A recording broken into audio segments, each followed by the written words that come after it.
আমুদি মাছের ঝাল করার জন্য প্রথমে মাছগুলোকে ধুয়ে লবণ ও হলুদ মাখিয়ে নেব। তারপর মাছগুলোকে ভেজে তুলে নেব। ছেলেমেয়েরা মাছ ভাজা খাবে বলছে, দুজনকে দুটো প্লেটে দিলাম। মাছের ঝালের জন্য পরিমাণ মতন পেঁয়াজ ঘষে নেবো, আদা ঘষে নেবো ও রসুন ঘষে নেবো।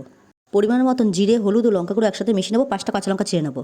তেল গরম হলে ঘষা পেঁয়াজগুলো দিয়ে দেবো। ঘষা পেঁয়াজগুলো নাড়াচাড়া করে গুলে রাখা মশলাটা দিয়ে দেবো। মশলাটা নাড়াচাড়া করে দুটো টমেটো কুচি দিয়ে দেবো, সামান্য লবণ দিয়ে দেবো। এরপর ছেঁড়া কাঁচা লঙ্কাগুলো দিয়ে দেবো ও সামান্য মিষ্টি দিয়ে দেবো। এরপর ঢাকা দিয়ে মশলাটা কষিয়ে নেবো। এরপর ঢাকনাটা খুলে মশলাটা অর্ধেক কষানো হলে আদা রসুন ঘষাটা দিয়ে দেবো। মশলাটা নাড়াচাড়া করে ঢাকা দিয়ে আবার কষিয়ে নেব। ঢাকনাটা খুলে দেখব মশলা থেকে তেল বেরিয়ে এসেছে কিনা। এবার মশলাটা নাড়াচাড়া করে জল দিয়ে দেবো। এবার ঢাকা দিয়ে ফুটতে দেবো। ফুটে উঠলে ঢাকনা খুলে ভেজে রাখা মাছগুলো দিয়ে দেবো। সামান্য নাড়াচাড়া করে ধনেপাতা কুচি দিয়ে দেবো। টেস্ট করে দেখবো সব ঠিক আছে কিনা। এরপর নামিয়ে নেব। রেডি হয়ে গেল আমাদের মাছের ঝাল।